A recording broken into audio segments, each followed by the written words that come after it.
What is pronomian and antinomian theology?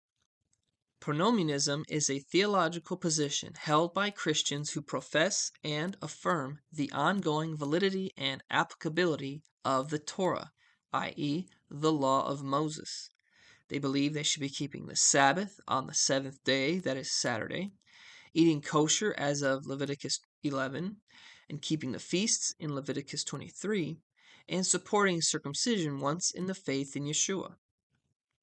Many who go by this label usually distance themselves from the labels such as Hebrew roots and or Messianic, as they don't want to identify with these people groups for one reason or another.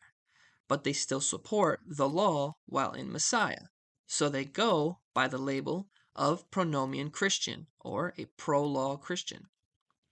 When listening to a debate or reading an article, just remember, pronomian Christians, pronomianism, and pronomian theology are all in reference to the same thing, a Christian who is pro-law.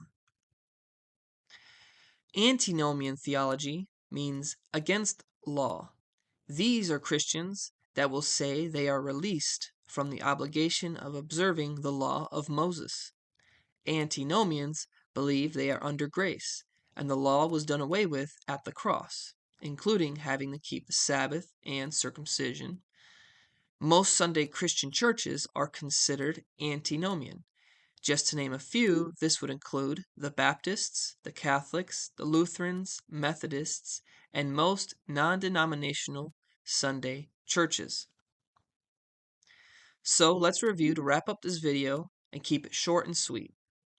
Pronomian means pro-law, followers in Messiah who keep the Sabbath, eat kosher, and are considered Torah observant.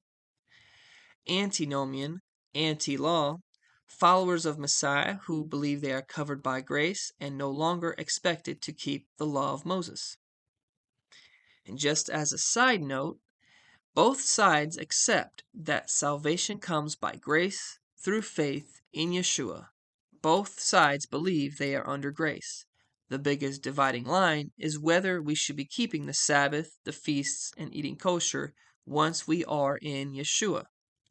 So, just because the antinomians will say we are under grace as a rebuttal to not keeping the Sabbath, for example, it doesn't mean that the pronomians are not under grace also. It's simply defining what it means to be under grace, and so the debate begins. Do you use the label pronomian? Have you heard it recently in any videos or articles? Please share below. Thank you and shalom.